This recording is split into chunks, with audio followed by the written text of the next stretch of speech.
اعوذ باللہ من الشیطان الرجیم بسم اللہ الرحمن الرحیم۔ السلام علیکم میری پیاری بہنوں اور بھائیوں، امید ہے آپ سب خیریت سے ہوں گے۔ میری آج کی ویڈیو ہے خواب کے اندر انجیر دیکھنا اور کھانا کیسا ہے۔ اس خواب کی کئی ساری قسمیں ہیں مگر ہم آپ کو اس کی چند تعبیریں بتائیں گے۔ ویڈیو شروع کرنے سے پہلے میری آپ سے چھوٹی سی ریکویسٹ ہے کہ میرے چینل سچی تعبیر کو سبسکرائب کر لیں تاکہ آنے والی ہر نئی ویڈیو آپ تک آسانی سے پہنچ سکے اور آپ اپنے خواب کی تعبیر جان سکیں۔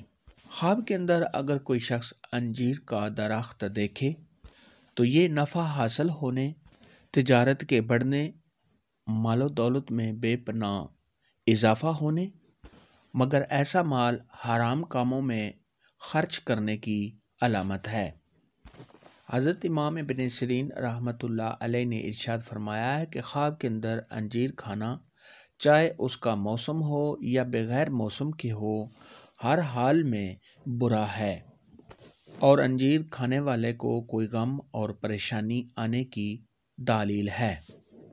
خواب کے اندر اگر کوئی شخص دیکھے کہ اس نے انجیر کھایا ہے یا انجیر کا پھل جمع کیا ہے یا اس کو کسی نے انجیر دیا ہے تو یہ اس بات کی علامت ہے کہ ایسے شخص کو غم اور پریشانی میں گرفتار ہونا پڑے گا اور ہو سکتا ہے صاحب خواب کوئی ایسا کام کرے جس کی وجہ سے اسے شرمندگی اٹھانا پڑے۔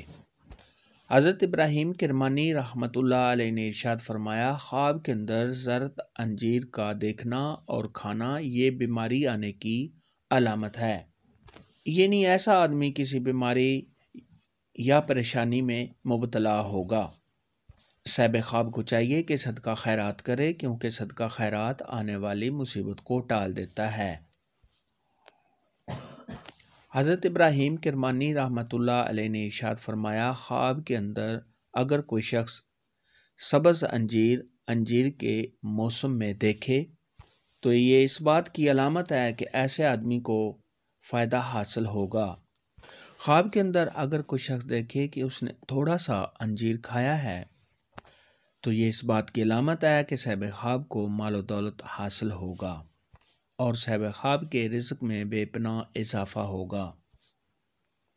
اور بعض اہل تعبیر نے یہ بھی ارشاد فرمایا کہ خواب میں انجیر کے پتے اور پھل غم اور پریشانی کی علامت ہیں۔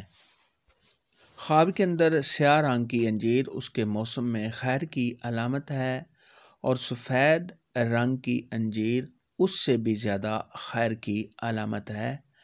انجیر کے متعلق آج کی ویڈیو میں اتنا ہی تھا۔ اگر آپ کا کوئی اور خواب ہے جس کی آپ تعبیر پوچھنا چاہتے ہیں تو نیچے کامنٹ میں مجھے ضرور بتانا۔ میری ویڈیو کو لائک اور شیئر لازمی کرنا۔ اللہ حافظ۔